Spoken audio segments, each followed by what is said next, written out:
But anyway, this is not a wrestling podcast because that came out this Wednesday, and it comes out the first Wednesday of every month on said channel. Huh? Does it? Yes, it does. What's the show called? First Wednesday wrestling. First Sunday.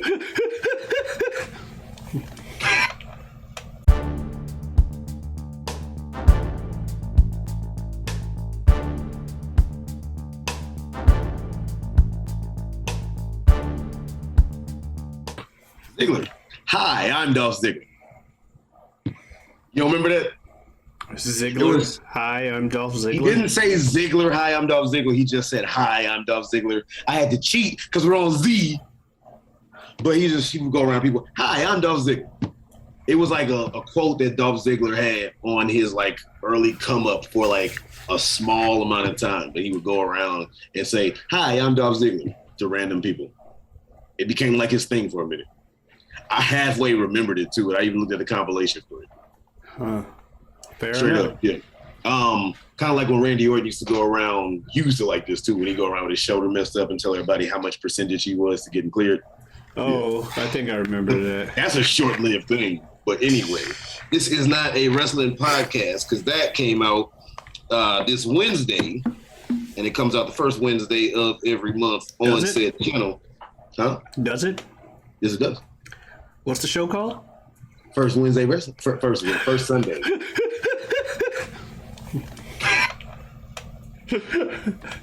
I'm glad you said first Wednesday.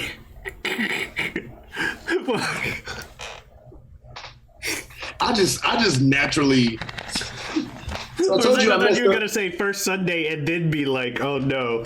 But then you're like, no, you just stuck with the Wednesday thing. Remember how I told you that earlier tonight I messed up on my lines with the show? Anyway, so all that being said, but we don't have to get into that because this isn't a wrestling podcast. That came out this Sunday, as it does the first Sunday of every month on this channel. But this is the Whatever We Want podcast. And I excuse the diatribe that we had a little bit beforehand because it went on a little longer than necessary because we got enough diatribe coming for the rest of this episode, whatever that diatribe will be, whatever we want. We don't know. Whatever we want. Wait a minute. This is the Whatever We Want podcast that we're already starting to get into, where we talk about whatever we want. And I am one of your hosts. I go by the name of Superjaz or Jazz, SJ, JT, whatever you want, what have you, and the like. And I'm joined by the other host of the show. You know who it is, what's going on, when it's happening, where it's at, and why we're here today.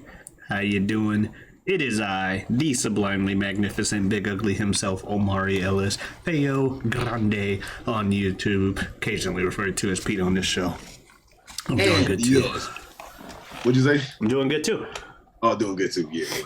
And as I already said, yes, this is the Whatever We Want podcast where we do just that. We talk about whatever we want. We do not lead this conversation. This conversation leads us, and we let these chips fall where they may. Every Wednesday. We let these chips fall where they might.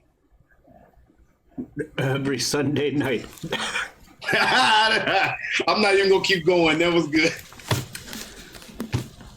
I'm not even gonna like keep going with my whatever I've been doing lately, because that nice. Okay, my hitchhiker's thumb. Your thumb been back. Yours been back more than mine. Was it not supposed to? You didn't know that? So a lot of it ain't nothing wrong with your thumb if it does.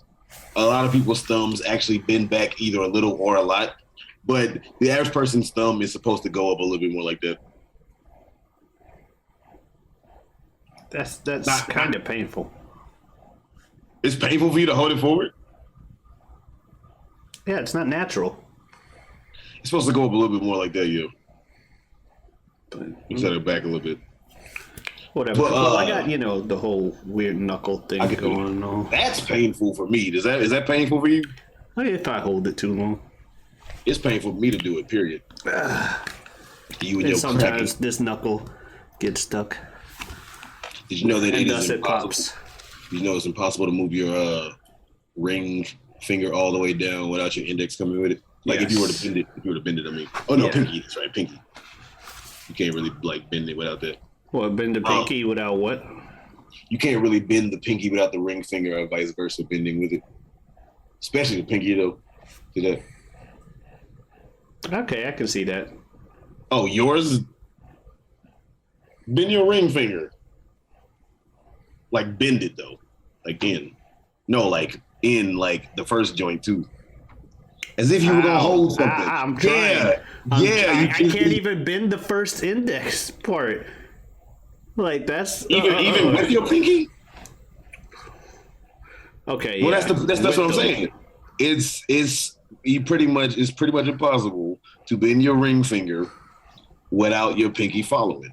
Well, yeah, I can say that. I You don't- said, I don't can you mean- bend your pinky without the others? And I'm like, Can you bend your pinky in without your ring finger coming with it a little bit? That's what I'm saying. eh, You like fighting it? Are you in pain? it's. Yes, I'm in pain. I have bad joints, including my knuckles. No, you were in pain because you were doing something unnatural to the human body, motherfucker. You're unnatural to the human body. I don't know how to take that, but I would say yes. Yeah. What? Nothing. You just No, I was agreeing with you. Oh, okay. You goddamn right you were. Sometimes you're right. You goddamn right I am. Yeah. This is one of those times. You goddamn right it is. Yeah. I know. You goddamn right you know. See, I'm always goddamn right. You goddamn right you always goddamn right. Exactly. You goddamn right. So, you're tired. What'd you say? I said, so, you're tired. You said I'm tired. Yes. Are you saying I'm tired because of the fact that I'm just randomly saying shit? I don't know. You mentioned it earlier. You're like, I've been up all night. Can I tell you? I messed up some lines earlier. I thought that you were saying so you're tired because of the fact that I was saying stupid shit. A little of both. But I mean, because my rebuttal to the whole "you're tired for the stupid shit" comment is that's kind of the point of the show and kind of the relationship that we have set up with our audience. So No problem with that. I could be chipper and have done what I just did. I cannot criticize anybody for doing random stupid shit. No shit. Like, that's just the case. It was I more did of right. I'm not gonna do it. observation of, yes, we're going, what you were saying, as well as another topic. Like I knows what you mean. Mm-hmm. Yeah, I was tired last night. I actually did not get a lot of sleep last night. You are moving this motherfucker on it, which I respect. Which I respect. Okay, I'll get into what I was talking about off camera. You were tired. You didn't get no sleep. Whatever. Okay, yeah. Evo was this past weekend. It is a fighting game tournament that takes place in Vegas. Yes, the biggest fighting game tournament in the country. CEO's second biggest. Yeah, I thought that was the biggest, and then we talked about it. We were recording first Sunday, and then you were like, "Nope, that's the second biggest." And I was like, "Oh, really?" Yeah, CEO's biggest in my heart. So But all Evo's the biggest in my actual heart. biggest. So Evo's the actual biggest. Is it biggest in your heart because it's in Orlando? So it's the biggest because you've been there a few times and where you stay and stuff. I've been there to everyone except for the very second one, and that's because I was living in St. Louis. Oh shit! How many have they had? It's been going on since 2010. Oh damn! And you've gone to every single one? Except for the very second one. But that's 'Cause cool. I was in St. Louis at the time. Yeah, that's cool as shit. I guess that's because when you went to college and then you just didn't move back, so you've been there to do it. No, I moved back to St. Louis for a year at around 2010, 2011. The year you missed, right? That was the year I missed because I had moved Other than back that. briefly, but then I moved back by the following December. Or by the December of 2011, I had moved back. So the CEO in 2011 is the only one that I've missed. I've been to every other one. We'll get to Evo, but what is the best CEO that you've probably been to, if you can remember? So It's not going to be this one. I loved it. And I love the fact that they even had like little sparkler, or they had like some form of pyro for people to use with their entrances, although none of them fucking opted to because they'd rather have, I don't know why. Apparently it was an option the whole day. The only person that actually used it was the guy that ran the tournament, Jabali, and he used the hell out of it. Because I'm like, damn it, why couldn't I be good at fighting games? So I can come out and actually, I mean, they paid for the fucking pyro. I want to have pyro. It's not like it was full on fireworks, but it was like sparks and shit, like multiple things that like come up for sparks and smoke. You can at least have something added to your entrance with flair. Right, because they all have walkout music. Like they play some top music. 8, top 8 at CEO gets it because CEO's themed after pro wrestling. So right, they fight. They play the game in a wrestling ring. Right? Yeah, especially for top 8 on Sunday, and they all come out to their own entrance theme. And this year they had like an actual entrance ramp with Titantron. And make it a big deal. That's what's up. Yeah, the production value was ridiculous this year, and while that was nice, I won't say it was my favorite CEO. A close contender is CEO 2019. Okay, so right before. Yeah, the CEO 2019, primarily because of the fact that is where the first Fighter Fest happened. Right. AEW. Yeah, there was an AEW show. Special event. Mm-hmm, that they now make a regular pay-per-view of theirs, even though they don't really publicly associate themselves with CEO anymore. Whatever. Well, I'm not salty. Never publicly associated with Fire Fest either, thank God, but still. But, I mean, Jabali was in a match at Fighter Fest. Against Michael Nakazawa. Really? Yep. What was that? He went through a table. Does Jabali know any wrestling, anything, or did he just train enough to have a good match? Gonna go with the latter. And I think that's the year that he sprained his ankle getting ready for the match. Oh man! Shit. Or no, actually, it was worse than sprained ankle. Like he had to do full PT. I forget exactly what he did and how he injured his foot, but he went out there and wrestled on an injured foot. So that kind of neutered what they were planning to do for the match, but he won nonetheless. So he has a victory over Michael Nakazawa. But there are a lot of people there, including it was like one of AEW's first shows. Like they had just started being called AEW, and they set in motion a lot of their first storylines during that time, including like Shawn Spears hating Cody Rhodes at the start because he hit him in the head with the chair.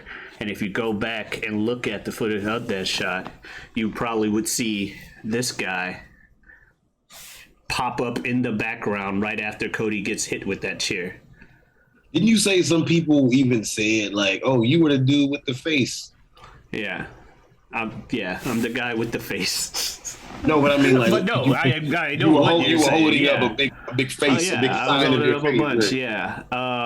And I was holding that up all night. That was a great year, and the CEO the day after the like actual like top 8 tournaments were great too. I don't remember if that's the year that John Ding, who plays Eddie in Tekken, who is not a popular character tournament-wise. You don't see a lot of Eddies. In fact, the only Eddie Eddie player I can think of is John Ding, and even he barely plays it now. But I'm not sure if that was the year John Ding won, or John Ding won the year before. But that was one of the best ones. Obviously, I liked the CEO that you came to. Yeah, that was just a fun time because I had like hung with you in a second, and then I came down and stayed with y'all over the weekend and hung with you and met all your friends, and we all, nerded it out and just had like I had a great time. I haven't been back since, which I hate, but man, I had a great time. We mentioned that on the definitely told that story. I look back, there's some times in my life, and I'm not like ashamed, But there's times in my life, like, and they're not all me being like obnoxious, but there's times like when I look back on certain moments, and whether it was like talking to a girl, whether it was doing that, whether it was like maybe auditioning for a show, whatever. But there's times where I'm just like, would I do that now? Who was that dude? Like I'm not ashamed of it, and I know it's in there somewhere. But just for instance, like me unashamedly giving no shits through the whole fight, like just not caring about how rude I am, how uncouth this is. I'm like, you have to know you fucked over my friend, and just everybody gonna know. At the end of the day, ultimately, okay, you fucked over my friend, I took it upon myself. Who walked out of there really looking stupid? But, you know, whatever. Like, you know what I mean? I think I was fucking 22 or 3 at the fucking time, which is even crazy to think about. Yeah, that might have been 2013. So 22 or 3? Yeah, well, actually, no, I would have been 22 because I wouldn't turn 23 until next year. Shit! Anyway, just time flies. Okay. What? Yeah, I guess. Yeah. All right. I know what year I was born. I know how old I am now. And if you subtract 9 years. You know. I don't know the exact amount. You know what year I was born. I don't care about saying my age, so you can actually throw the year. I know, but it wasn't 91, was it? What year was I born? I'm going to give you nothing until you commit.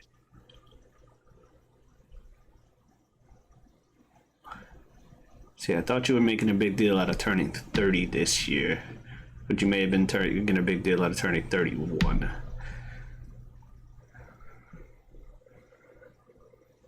I'm going to say 91. Were you born in 92? Yeah. Were you born in 92? I wrote in a song that might not come out until my until next year, and my birthday is earlier in the year. But a single that I wanted to release, and I had originally written the line, but I had to go up a year by the time that I finished it and recorded it, where I say, "Bitch, I'm me, 31-year-old go-getter. I'm 31. Okay. I was born in 91. Okay. Yes. When you said that's why I instantly was like, what year was I born? And I was like, I'm not giving you shit. For me, I wasn't sure if you were 30 or 31. And so I was trying to put that into your head because I know about how much older I am than you. Yeah. But I also know that can change depending on what time of the year it is. And so that's why I was trying to factor it. Because my birthday pretty much like hits throughout the entire year because it's in February. So, you know, I'm not gonna be like whatever age for the year for like a month and a half and then boom. What was I gonna say? Now I know what year you were born, but I won't say it because you don't want it. We can talk off here. But anyway, it'd be funny if I got it wrong too. Anyway, any whoozle badoozle shoozle. Yeah, you probably were 22. Huh? So yeah, you probably were 22. No, I was 22. It was no probably. It would have to be 22 by the math. Was it 2013? Was that the year? Oh, yeah. Okay. There you go. it's like it wasn't no probably. It would have to be 22 based off of the math. If you subtract 9 years from 31, if you subtract 2013 from 1991. Come on now. I wasn't sure if it was 2013 or 20 other year. I don't know. You weren't sure what fucking year I was born. Seconds ago. Because it's weird when you get asked about that. You can be sure, but then you put on the spot about it, and then you're like, "Oh shit! If I get this wrong, it'll look bad." And so you start second guessing yourself. All right, how about this? What month and day is my birthday? And I'll guess yours because that don't say your age. So February 12th. Is that committing or are you guessing? It's February 12th. Okay. Motherfucker. October 4th. Are you committing? I did not say it confident as fuck, yes. October 4th? Yes. You're wrong. October 3rd, shit. Oh, you know what it is? No, I'm dead serious. You know what it is? Shout out to Asa, my other best friend. Rest in peace. He's November 4th, and you were October 3rd. So I knew y'all were like a month and a day apart. Fair. I have a few February birthdays as well, so that's why I was like 12th. February 12th is the same birthday as Abraham Lincoln, apparently. Ah. And apparently the few people who I have met in my life who I have, told me their birthday was February 12th, apparently those few people, myself included, we all know this. So, yeah. Anyway. I have a friend that shares a birthday with Arnold Schwarzenegger. Do you know any famous person you share a birthday with? I've looked it up. They exist. I don't remember. Well, no shit, they exist. Do you know? I don't remember off the top of my head. There's a famous person born every like for every day of the damn year. Somebody noticeable. Even if they like B, C, D list, fame, there's gonna be somebody out there. What was I gonna say? Okay, so what was it about Evo that got it to where you couldn't get any sleep? Well, it takes place in Vegas. Mm-hmm. So I live in a time zone that is not Vegas's. I think I've mentioned I live in Florida on here. So living in Florida, I'm 3 hours ahead. That's right, because I'm Vegas 2 hours time. Ahead of Vegas. 1 hour behind you, 2 ahead of Vegas, right? I'm in STL, St. Louis. So yeah, some cities or some games go a bit longer than others. Mm-hmm. Looking at you, Dragon Ball fighters. That was Saturday night, and that had me up to about 5 a.m. for the top 8 of that. But Sunday didn't have me up till 5 a.m., but it still had me up till about 3:30. Because it was top 8 day. Like, it was only top 8s that day. It started at 1 p.m. my time, which is like 10 a.m. their time, you know. But it started with, I want to say, King of Fighters. Mm-hmm. That was a great game, great epic sets, lots of stuff going there. Congratulations to the champion, who I believe was ZJZ. I don't remember. But Tekken was after that. Tekken top 8 was crazy. And the legend Knee ended up winning it over a guy named Khan, who's from Pakistan. So it was cool seeing the legend win it. Unfortunately, no Americans in the top 8 of Tekken. Kind of got bodied there. Or KOF for that matter. We got bodied in KOF too. So that was sad. So yeah. But we had a Taiwanese individual win KOF. And we had Korea continue to reign supreme in Tekken. Although Pakistan was second and third place, and they had recently been trying to establish themselves as the best region for Tekken. Arslan Ash, who won EVO 2019, if I remember correctly, came in third, and his training partner Khan came in second to Knee. Then I feel like there was 5 games on Sunday, but I'm only going to list 4 because I can't remember all of them off the top of my head.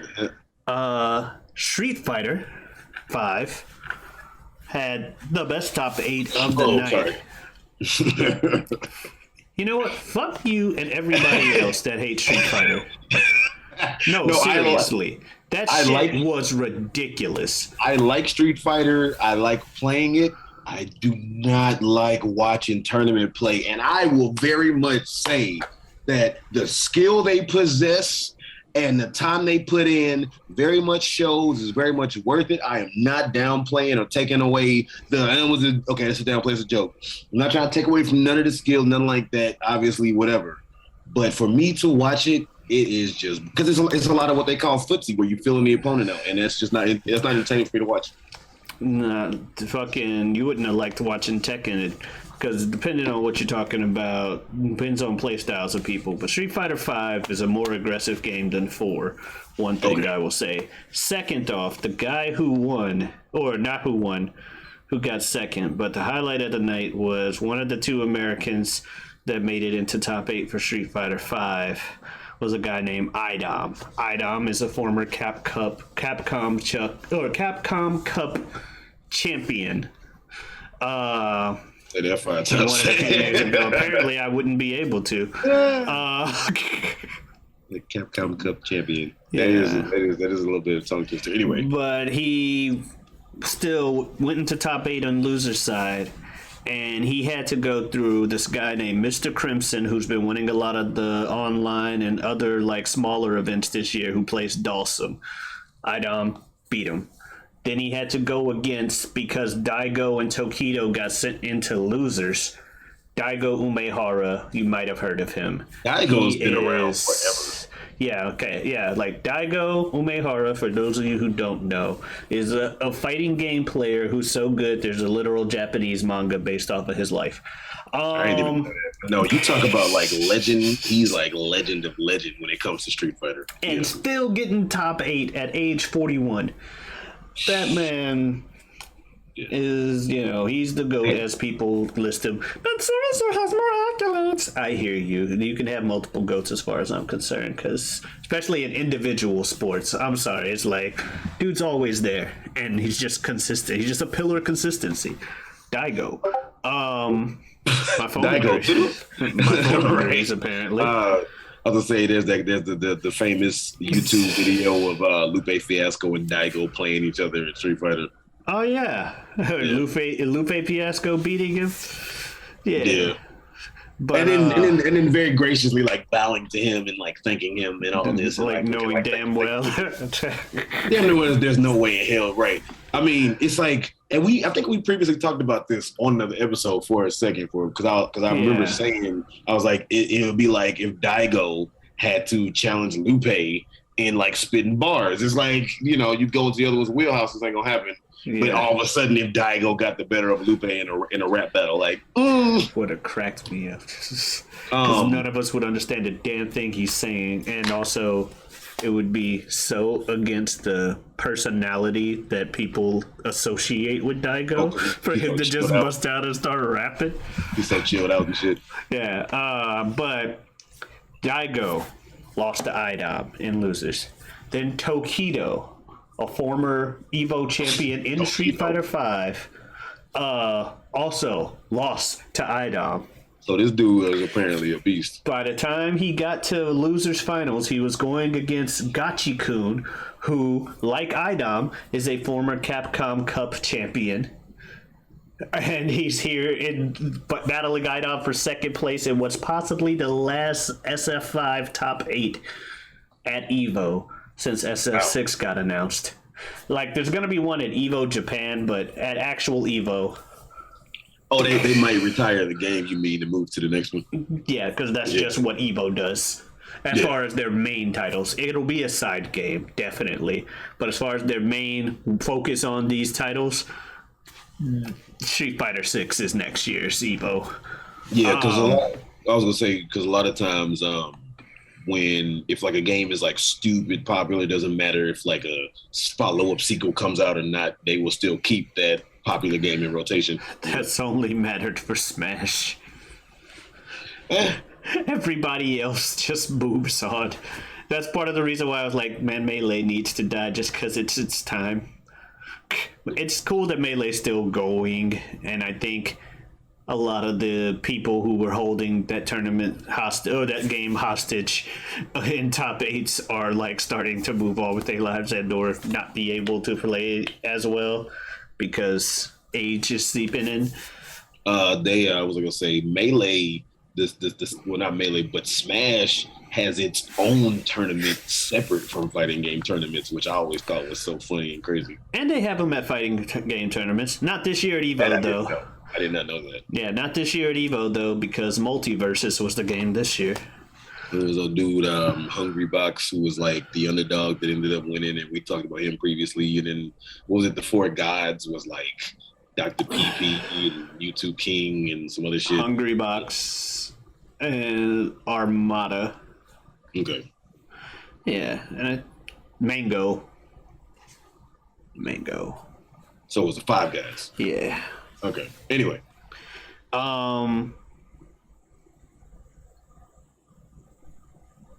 Yeah, so he goes through Gachikun, beats him as well, then goes to grand finals and resets it because he was coming from losers by winning like 4 games straight against Kawano, only for it to come down to a final round 2-2 final, like 2-2 final round, and it's like one hit wins. It's like that close to the wire. Oh, wow. After this big run by IDOM. And America has never won Evo for Street Fighter V. Won Capcom Cup a bunch of times. We got IDOM, we got Knuckle Dew. Maybe we only won it twice. I think we won it a third time. But we won Capcom Cup. We never took Evo. And that remains true as IDOM fell short after going through the run that he did. And IDOM fell short. Kawano wins. Congratulations to Kawano. Lots of heartbreak, unless you're not from America, in which everyone continued to laugh and talk about how bad we are at fighting games. Despite the fact that, you know, that had just happened. But we're bad at fighting games over here. Anyway, so Street Fighter V was crazy, but it was already late at that point. And then Guilty Gear Strive Top 8 came on. And considering I think the only other game that America had won at this year's EVO was Skullgirls, which was won by Sonic Fox, because Sonic Fox enters stuff and wins it all the time. It seems like every fighting game Sonic Fox touches and commits to, he is going to win. Has a very strong chance at the very least. Only got 5th place in Mortal Kombat, though, which is a first. Well, that's like his game. Wow. But okay. Sonic Fox has been more focused on Skullgirls lately, so that's what it is. So aside from that, and Skullgirls is a very niche game that I have not played once. Looks like it could be fun, but I won't have not played that game once. So I'm like, who counts Skullgirls? As, America won something. Nah, we haven't won anything else. So the last game we had a chance to win anything in, aside from Skullgirls, and I do count Skullgirls, but you get what I'm saying, was Guilty Gear Strive, which, for the first time in a long time, actually was the last game at EVO and not Street Fighter V, because it's almost always Street Fighter V that highlights EVO, but Guilty Gear Strive had too many people enter this year for them to not do that. Really? Yeah, well, I'm not going to say that. I'll say because EVO came under new ownership, they changed it up so that the game with the most entrants highlights it. Because when Sonic Fox won DBFZ, or Dragon Ball Fighters, that year, Dragon Ball Fighters was the most entered game, but it wasn't the final game. I told you, I mean, I've never tried playing it, to be fair, but the look of it, I couldn't necessarily get into Dragon Ball Fighters. Not because it's like bad or whatever. It feels from, and again, I never played it, just watching. It seems too much like, it feels too much like just any old fighting game, and they just threw a Dragon Ball Z type of look to it. Because Budokai, on the other hand, felt like its own thing. So, did you not see the like super dashes? The key, what? I don't know. Dragon Ball Fighters is fine. I like Dragon Ball Fighters. I like Dragon Ball Fighters. I was hating on understand why you don't. Fighter. But I was hating on Street Fighter 5. I'm not hating on Dragon Ball. Anyway. But I like Dragon Ball Fighters. Only problem I have with Dragon Ball Fighters is that it takes too fucking long. Like, things should do more damage in that game. And I say this solely for, well, kind of as a player, but also as a spectator. Because that game just goes on and on and on. Because nobody, like, you'll see people do these long-ass combos, really hard to do combos, and not get, and it'd be like, well, they took a lot of damage. And I'm like, really? Did they? Because that character's going to get up and either spark or tag out, and now Now they got the next person. And don't even get me started on Android 21 Lab Coat Edition. Because, well, yeah, there's two versions of Android 21. One's wearing a lab coat, and they have different moves. And Lab Coat 21 has a move that debuffs your character into doing 21% less damage for the rest of the match. Even if she dies. Oh, even if said character that had the move done on them dies, the rest of the team still is affected. No, just that character. But if Lab Coat 21 dies, but if 21 dies, that character's still debuffed. If they tag out, they're still debuffed. They're just permanently doing 21% less damage for the rest of the match. There's no time limit. There's no way to stop it. Yeah, well, for that debuff. For that move. Yeah. So the game takes even longer, but. If they up the damage, I'd love it. They're not gonna. They pretty much essentially came out at EVO this year and TED, like they had the lady from Dragon Ball FighterZ be like, with the last patch and looking at this, we think the game's perfect the way it is. No more new characters, no more balance patches. We'll add rollback netcode so you can play it easier online. Okay, yeah, rollback netcode. Do a lot of other people feel the same way you do? That they need to like make it just like if you don't play it.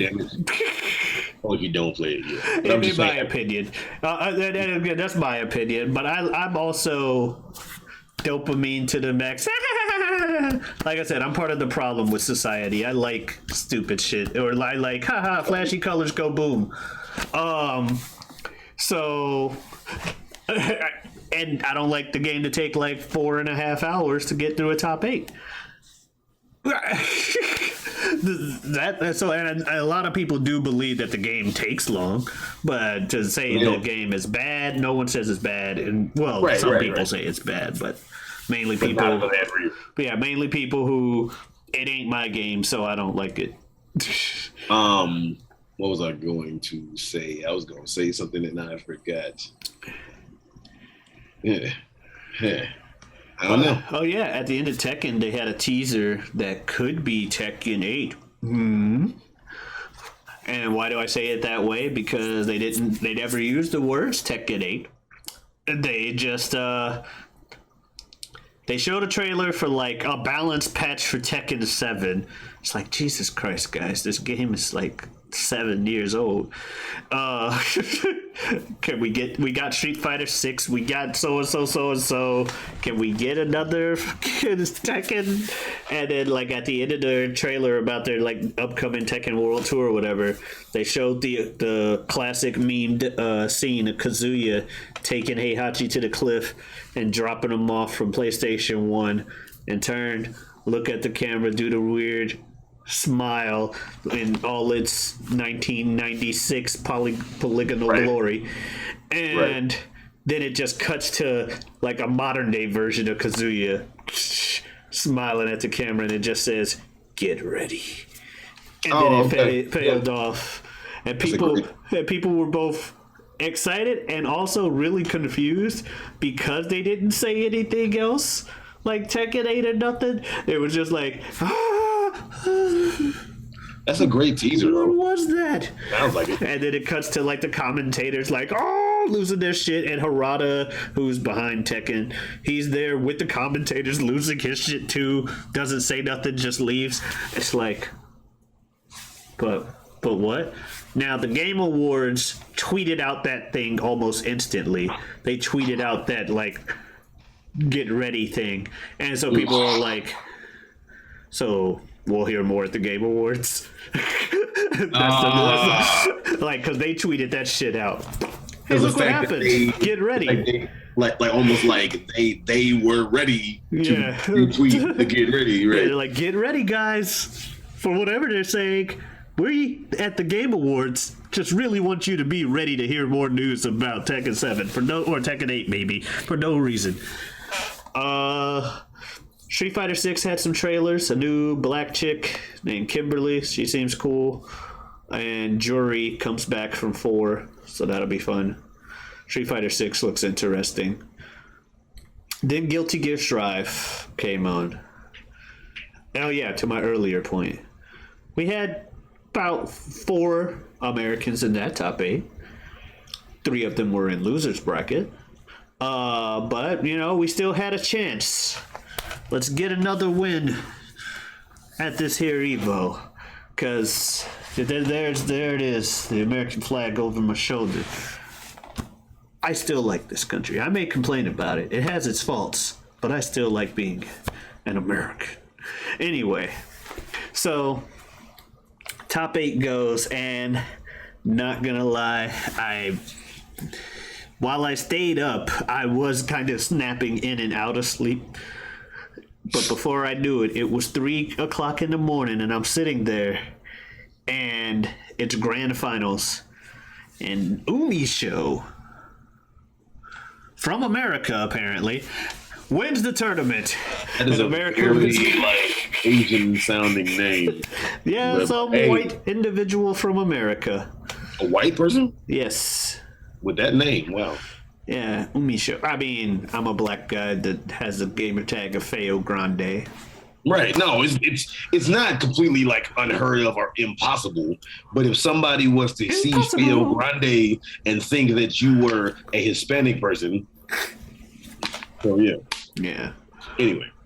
But Umi Show from America won it with Happy Chaos, who is its own can of worms. Happy Chaos is kind of silly and cheap. But hey, we got the dub. And when I did the little counting of the results, I think it came to the fact for as bad as we are at fighting games, I think we had the most second place finishes at Evo out of any country. And I think we tied for the most first place with 2 with Japan. Because Japan won Grand Blue Versus and Street Fighter. We won Skullgirls and Guilty Gear. Taiwan won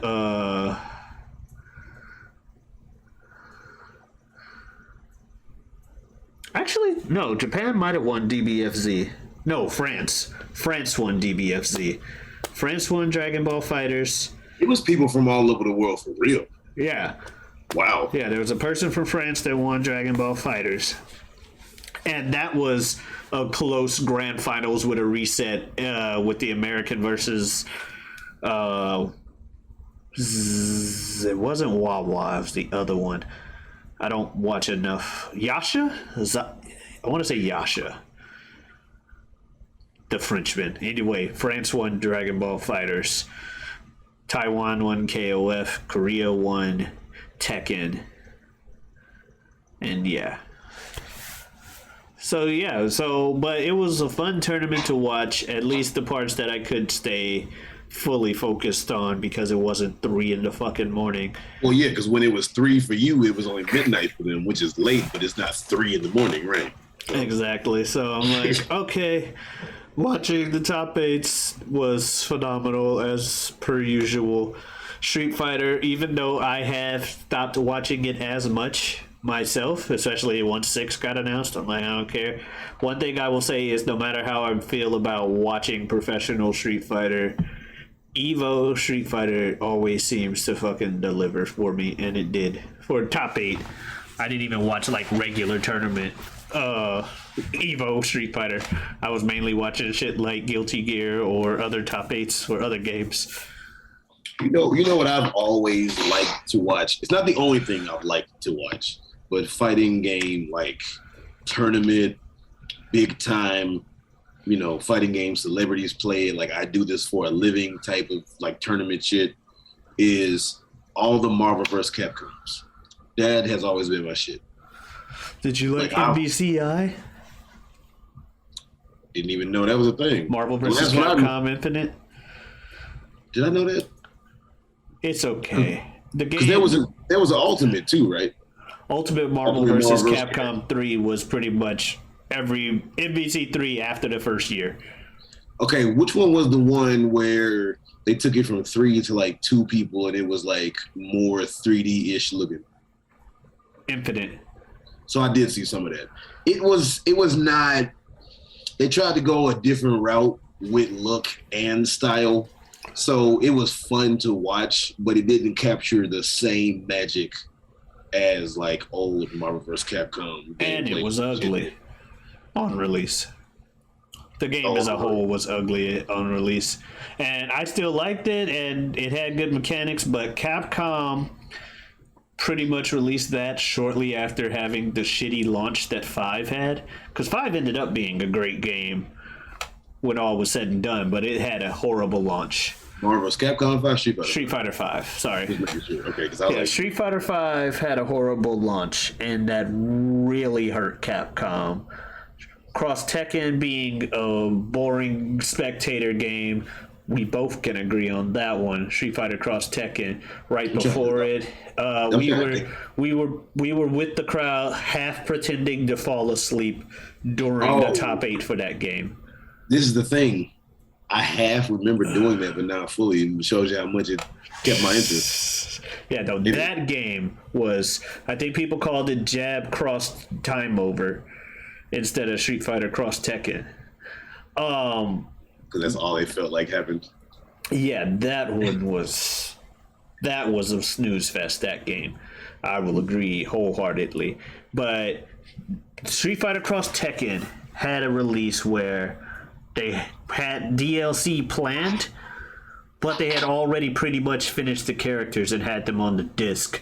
You were just later gonna buy DLC codes that unlock it within the game, that unlock that content you already had. So it wasn't like we're making this after the fact. It was like, yeah, we just want that money. Yeah, pretty much.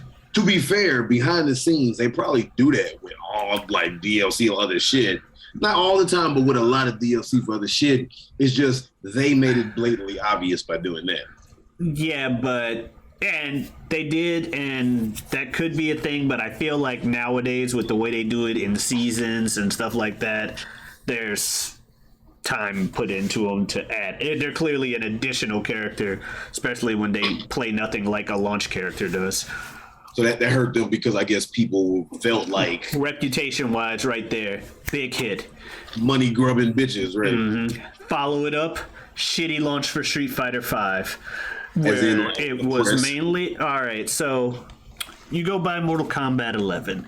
You get the game, you're going to have the story mode, you're going to have a little side thing with the, like, some kind of, like, conquest or some other kind of mode. You're going to have, like, the crypt where you can get a whole bunch of unlockables. You're going to have some shit you can do here, there. There's all kinds of single-player or multiplayer content.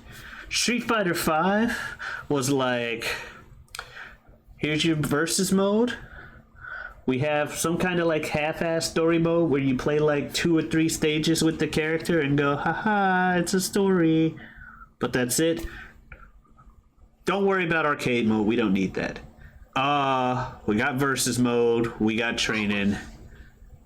Throw in survival, maybe. All right, here's your game. Play online. We'll get you an actual story mode in a few months, as well as some other stuff in a few months. But here's the game.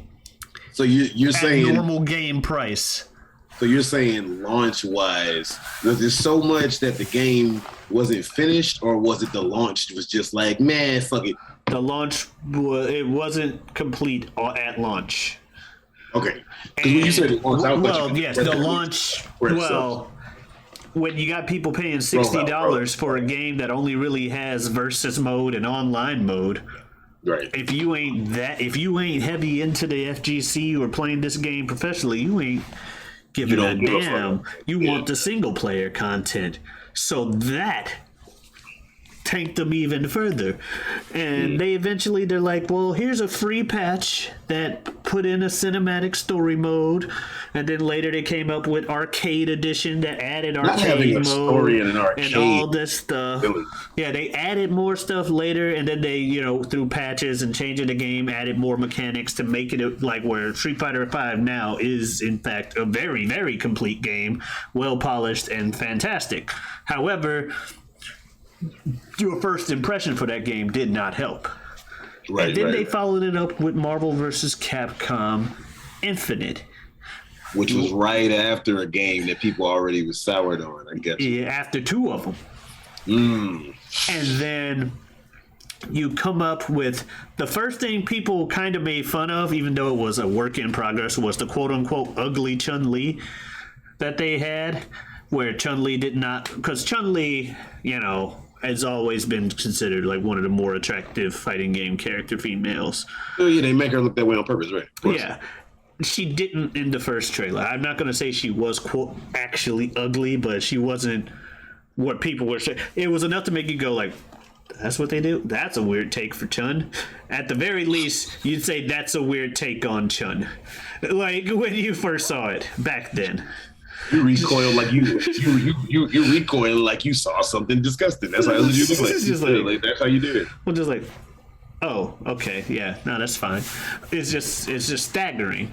But Tony looked ugly too, Stark, and then a bunch of the stuff. They're like, damn, this game graphically does not look that good. Man, Capcom's half-assing this shit.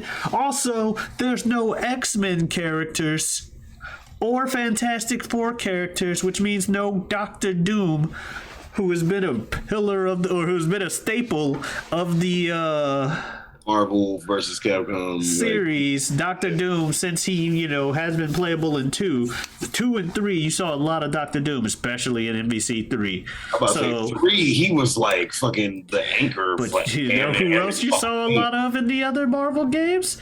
Magneto. No Magneto. No X-Men characters. No Magneto. No Storm. No Wolverine. I guess by the time I got to it, they must have put him in there, or if they never did. I didn't notice. Well, Infinite never got X-Men characters. In fact, when asked about it, one of their people was like, well, people think they miss the characters, but what they really miss is the function the character has. So we just put in a character that functions the same way, and everyone will be fine.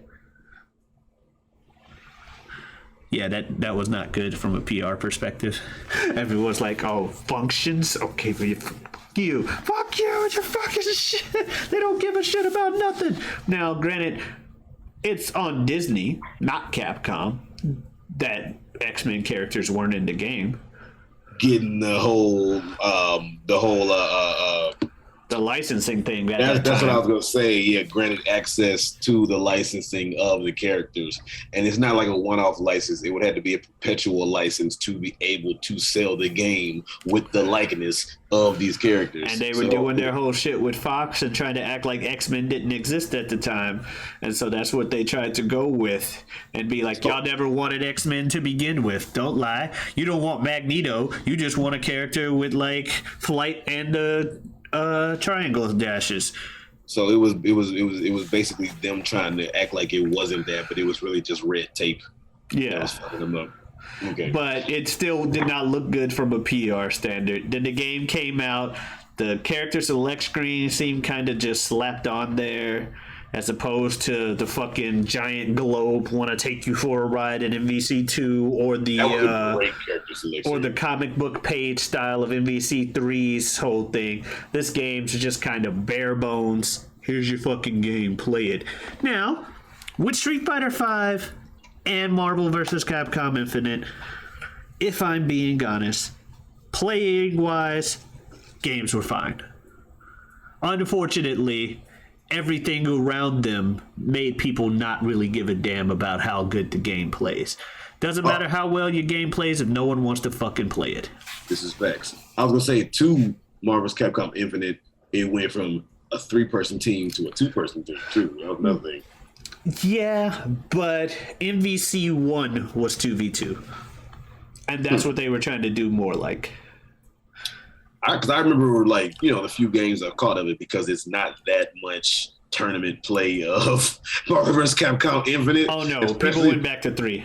Especially compared to, like, Ultimate 3 and 2 and all that shit. There's, like, not that much Infinite. But what I've seen of Infinite, I just saw 2 people versus 2 people. And it was just like, this is different. When this happened? So, yeah. I'll put it this way. Marvel vs. Capcom Infinite, I'm pretty sure didn't even get to go to EVO. Marvel died at EVO. Probably the year it came out. Marvel died at EVO when Infinite came out. I say the year it came out too. It was like the first EVO without any form of Marvel as a main game. It was a staple. Yes, no, that Marvel was part of what Marvel is part of the reason I got into watching professional fighting games. Marvel 2 at Evo, that shit. I think it was Clockwork versus somebody that just I was like, damn. And then Justin being Justin and winning that year. Some of the big, like the big names, like legends or close to legends in like the years when they were like in their prime, like playing Marvel versus Capcom 2 or 3. Some of those videos of them in the like grand finals and whatever have like hundreds of thousands, if not like 1 million views on YouTube. Oh yeah, because that many people watch that shit. So yeah, and it was worth it. I saw it. Everybody went crazy. It was like, you got Combo Fiend back in the day, Justin Wong, all that shit. What was I gonna say? Before we finally close out, I guess now. I mean, the way the shit was flowing, I don't really have too much to talk about. But I was saying off camera, and I alluded to possibly talking about. I had a rehearsal today. By the time this comes out, I still won't have done my show yet. So yeah, but I have a show opening Friday. Opening night is Friday. We have a preview night for friends and family of the cast, which they do preview night, so you can see what it feels like to have an audience before you have an actual audience. So you can just kind of feel the energy, see what it's like, where you might get laughs and shit like that. So we're having a preview night Thursday, opening night Friday, preview night Thursday. So we're in the middle of Tech Week. For y'all who don't know, that's when you rehearse every night until open. And tonight, because when we were off camera, Pete asked me, he's like, "How you doing?" And I was like, "I'm good, but it's like a weird good." And what I mean is like, so I'm on stage, and I've been knowing these lines in the show that I'm doing, and we're finally on a part where it's like, no line call, just like we had last night, but it's like no line call, like no script. If you mess up, figure it the fuck out. It is what it is. We're on stage as a 2-person scene, me and this dude. We become, kind of friendly or whatever with each other throughout the run of this shit, so we're cool. But got to a point because people were dropping lines and scenes that I was either in or not, here and there ish. And then it was like somebody saved somebody, okay, cool, or we jump a line, but we, it didn't hurt the scene because it was like maybe 3 or 4 lines you jump, but you pick back up, it didn't hurt the flow. We were in this scene, 2-person scene. Oh, it was bad. It was bad, biggity, bad. It was bad. No, it was, oh my God. That was like, it bad, it really, really bad. No, it was like, so we have 4 scenes that we have. It's like a, without going too far into it, it's like a psychiatrist patient thing. And I'm a psychiatrist and we're having evaluation. And then we have our relationship of how me and his relationship develops throughout. And I think this was the 3rd scene with us because we have 4 office meetings. And I'm evaluating dude. I give him a line and I guess he like forgot for a second. So, and it was like a pause for a minute. So I tried to feed him a line or like jump to my next one or something like that. But I gave him the line that was for some shit in the scene that was the next scene. Oh, God. After our relationship developed a little bit more.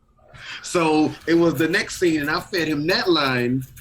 But if he was following the sequence of flow for the scene we were in, and he just forgot this line, then I fed him this one, but then he's still in this scene, then I would try to go back to this scene, and we just trying to dig out, and it got to a point where it was like long pause. You know how they say, oh, you're on stage, or, a few seconds, it's just, it feels long. No, this was long. This was long. When you get notes at the end of the show, but it wasn't like no big like you guys we hate you. But at the end of the thing, you get like notes from the director, like in this scene, don't say your line too soon, or in this scene, don't cross so early, or try to be angrier, or less sad, whatever. The director for that scene with us, his notes were just yikes. That's all he wrote. I'm not even joking. All right, so we got Jazz and Dave over here. So he's just saying here, Yikes! And Pretty now much we just got how the it started. scene with Tiffany and Marie. Come in with that line a little bit earlier, and There's actually 2 girls in the show named Stephanie. No, it's not. that would have been scary. If you what about just like Tiffany and Marie, and you're like, oh wait a minute. right? No, but All what I three was of my saying random was, names. You're like, you watching? right. What I was saying was, and his name isn't Dave, right? But no, what I was saying was that makes it one of them things where it's like I feel good, but it's a weird good. Obviously, I don't feel good about fucking up in my scene, fucking up my lines, all that shit. Obviously, I don't feel good. It didn't happen in front of any type of audience, and we still have 2 more times to do it beforehand. So that is definitely comforting, which is why I ain't tripping. But when I say I feel good, but it's a weird good, it's because I did that and I got it out of my system, me and him. We went back in the dressing room, we ran the lines, and it was all good. But I didn't get into my head too much, shit on myself, beat myself up about it, or say like, oh God, oh what the fuck, oh my life is over. I didn't do none of that. So I feel good because I'm at a point in my acting career where, now if it was a show, it'd probably be different, but where even in Tech Week during a run, something like that happens, and I don't shit on myself because I know what work needs to be done and that I'll do it. Yeah. Me and Dude already, like, today, first thing we did after that scene, because it was like that scene and it was like one more scene and then intermission. First thing we did was, after we were like, holy shit, what the fuck? First thing we did was we went back in the dressing room and ran that scene. Then the next one to make sure we had it. And then we made plans to come in before rehearsal tomorrow And run all our scenes. So that's why I'm like, I'm not tripping because I know something like that, especially to that extent, should not fucking happen again. But I feel good, not because I fucked up. I feel good because I don't feel like, oh shit, woe is me. How dare you, fuck you, Jazz, you terrible actor, for doing a bad fuck up. Like, it ain't no way around this bad fuck up. So anyway, all that being said, one thing that ain't a bad fuck up would be if you felt so inclined to follow us on our respective social media. So if you want to follow your boy outside of the Whatever We Want podcast, then, I'll get my rap on. I'm an MC from time to time, so you can go ahead and check me out anywhere you stream your music. You can go ahead and look me up under the name Superjaz, spelled Superjaz. And last year, I dropped my debut solo album, My Secret Identity. If you're looking for it, you might have to put in My Secret Identity, Superjaz. Superjaz. As nature intended. Like I was saying, you might have to put in My Secret Identity, Superjaz, because I'm not so famous yet. Also, if you want to go ahead, you can follow your boy on Twitter under the handle Superjaz2, which would be Superjaz2. And of course, you can go ahead, find and follow me on Instagram under the name Forever Superjaz. And of course, as I said, me and this dude, you can see both of us the first Sunday of every month talking about the goings on in wrestling of the previous month. Because on Whatever We Want, we can't shit up about wrestling, so we made a podcast devoted to it. Where can they find you, man? Y'all know y'all can find me here every week, every Wednesday. You can also find me elsewhere on YouTube under feogrande. That is Feo Grande. You can also find me on Twitter and Twitch at Giotavi. That is Giotavi. Come on in. Stop on by. Go ahead and on his channel, among other videos, check out his ongoing series with our friend Bill Smith, where they do This Guy Hasn't Seen, and they discuss movies that the other one hasn't seen. Go ahead, check that out. Yeah. This week's episode, I believe, was What We Do in the Shadows. Can we go ahead and tell them what next week's is? Because we already know what it is. No, we don't. Huh? No, you don't. Oh yeah, actually, because it would have aired. Next week's is I'm Gonna Get You, Sucker, and then after that, okay, I'm thinking else. That it was like going in order. I don't have to say it.